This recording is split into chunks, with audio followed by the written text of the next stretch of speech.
If you're an architect or designer having trouble getting started take 4. If you're an architect or designer having trouble getting started or maintaining momentum with Morpholio Trace, then this video is for you.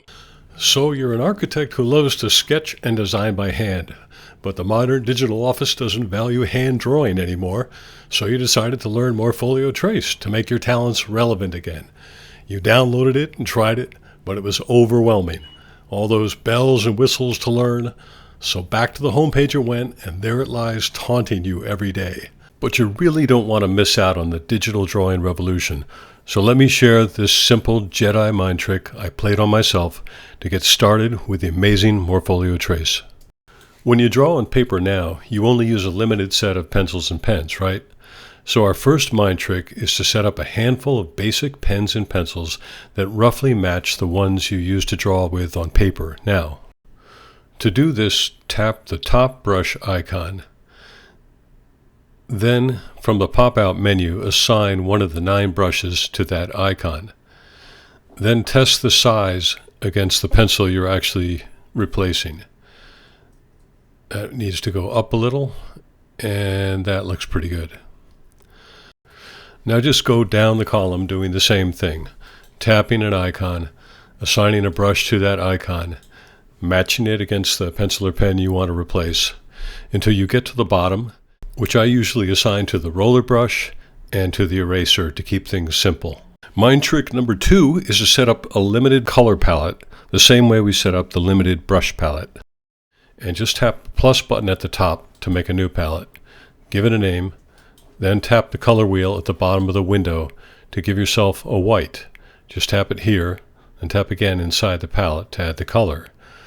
Then give yourself a black, a light gray, a darker gray, green for grass, a darker green for deciduous trees, a bluer green for evergreen trees, a blue-violet color for anything in the distance, whether it's mountains or buildings in the background, and finally a light blue color for the sky.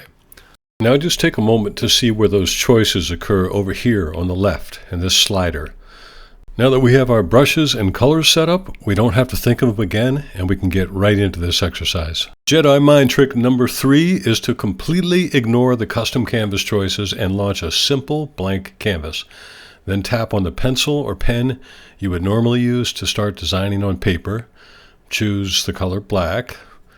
Make a scribble to confirm it's the right pen.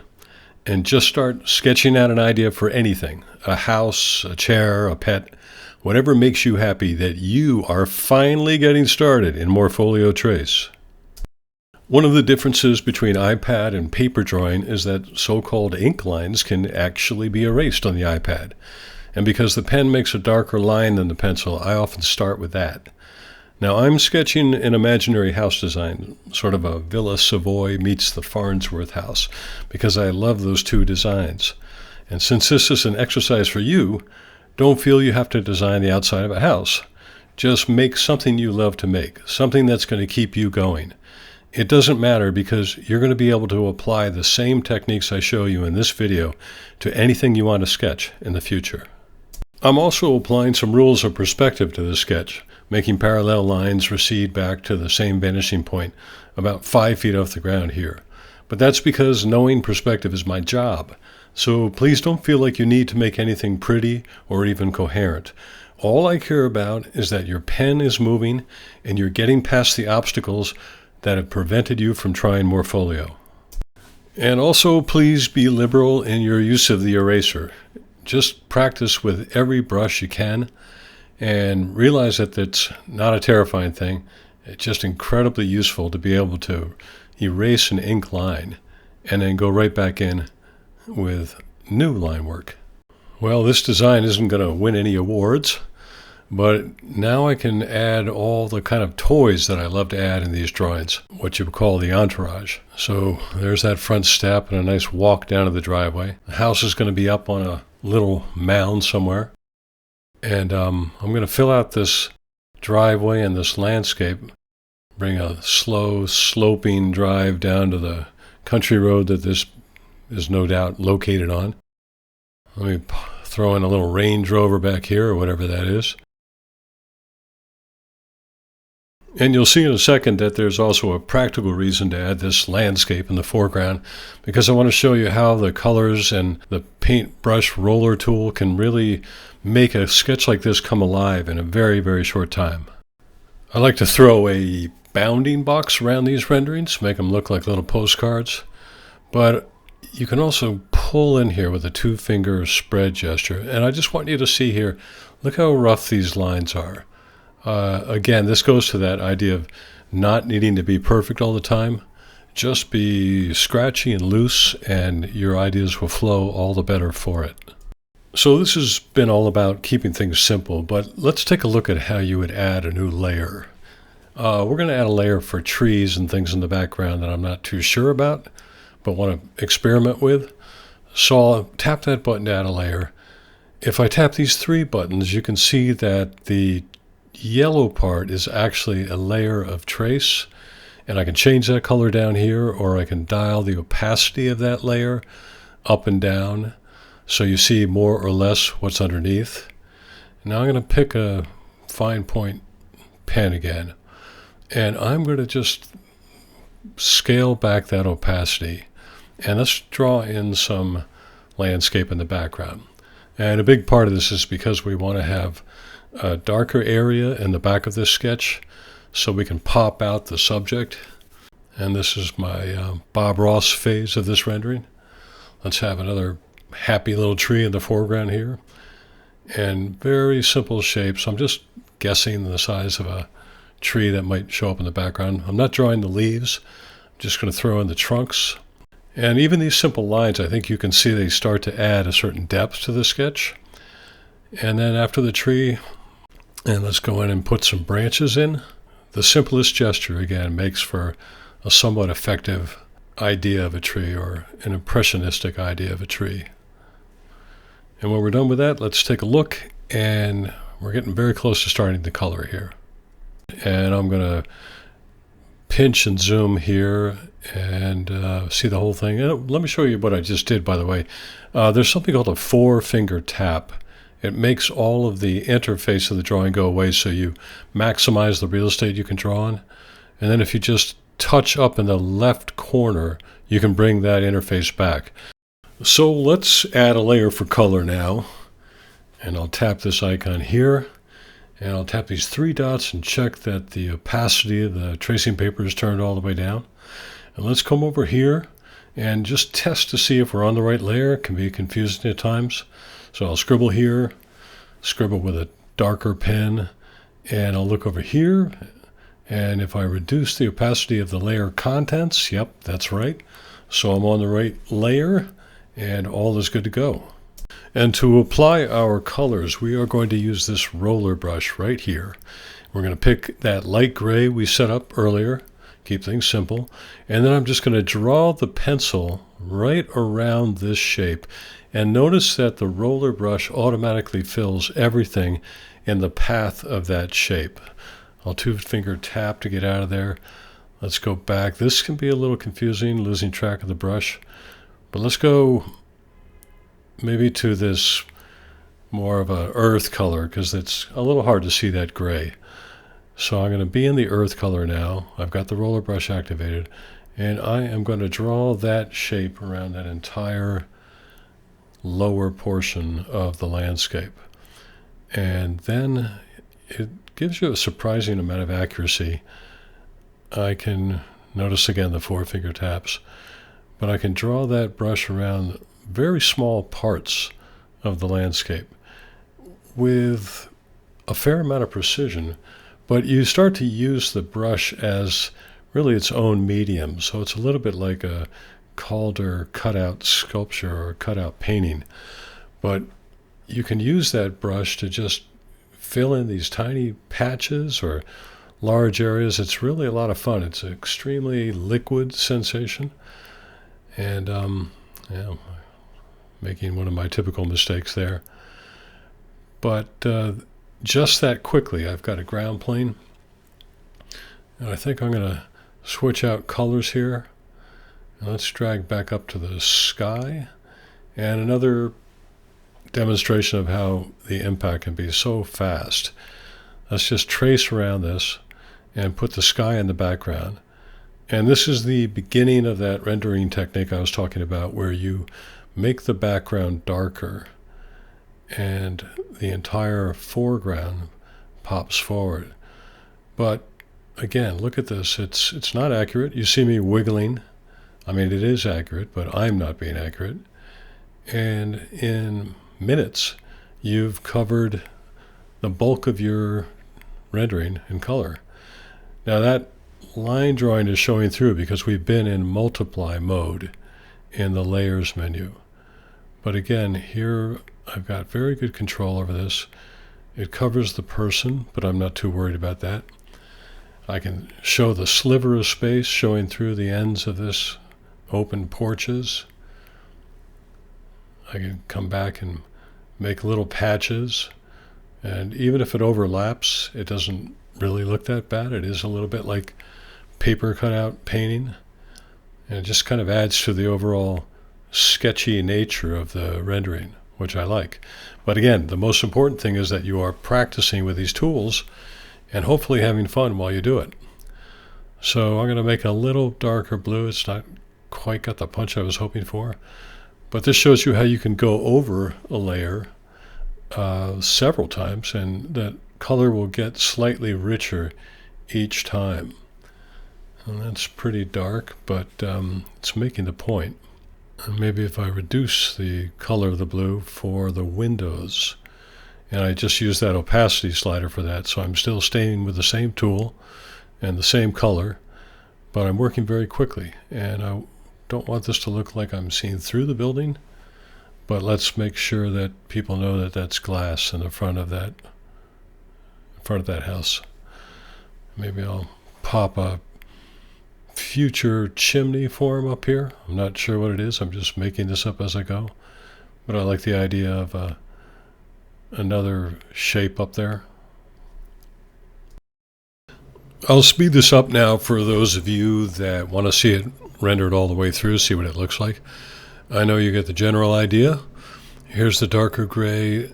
At this point, I'll go in, and as the areas get smaller and smaller, in a way it gets more and more fun, and I can really concentrate on the realistic details. So here again is that dark blue-green we talked about as being the sort of undergrowth, the evergreen undergrowth you would find in an environment like this. And that starts to pop the ground plane.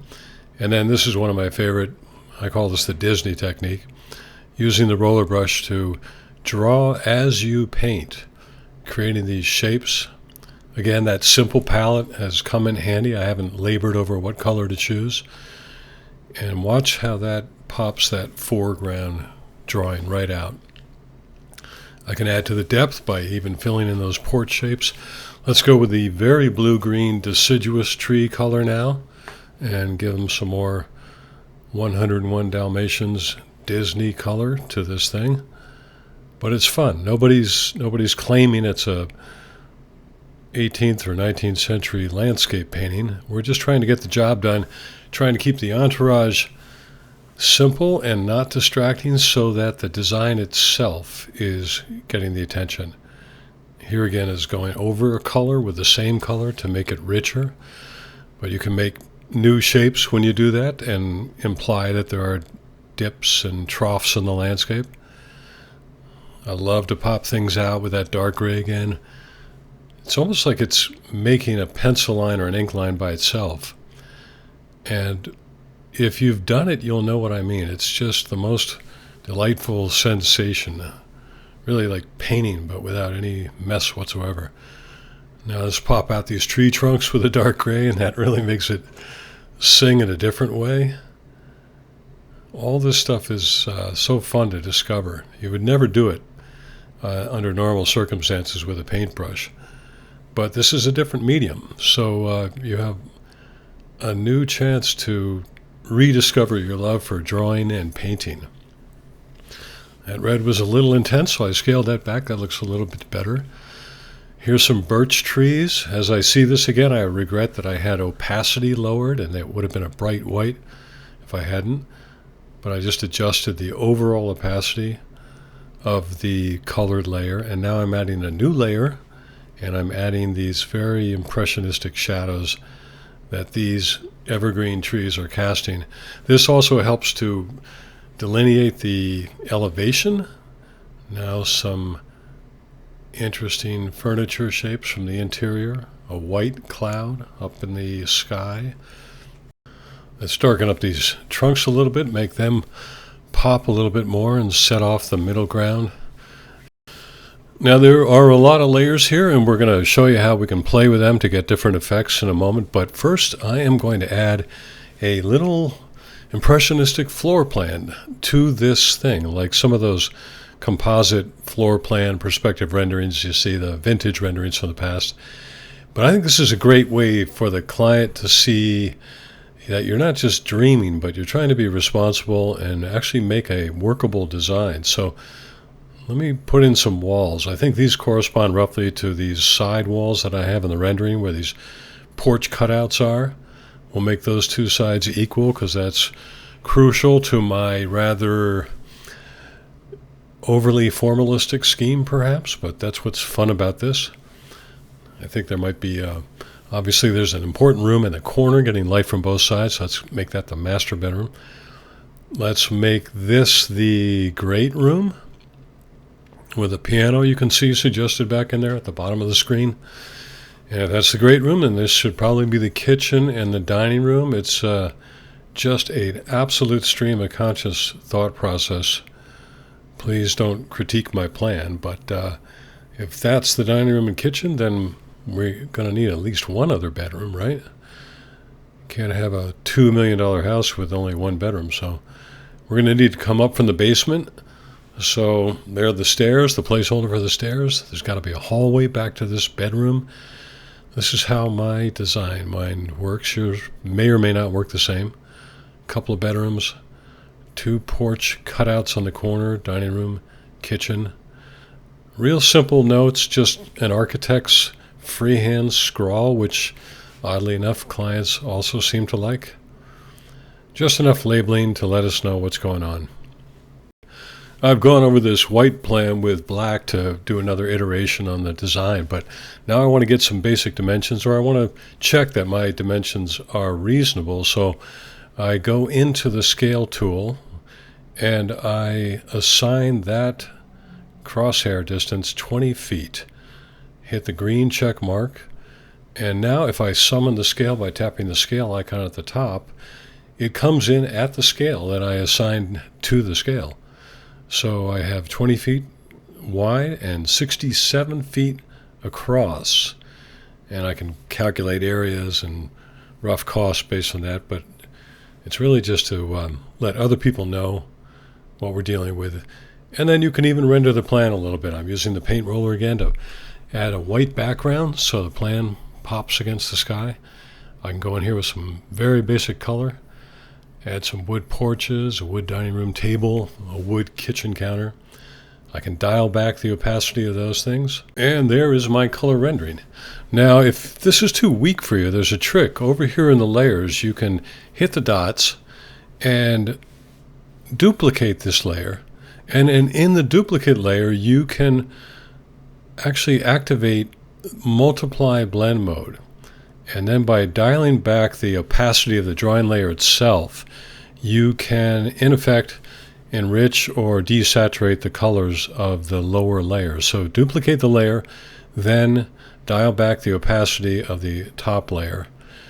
We can also take a look at all these different layers and turn them on and off again. Here was the line drawing in the original, and that can be scaled back in opacity to give a different kind of effect. You can go back and forth between that pencil style and just a pure silkscreen style if you like that kind of thing. Thanks everybody for watching, and I will see you at the next video indicated on your screen.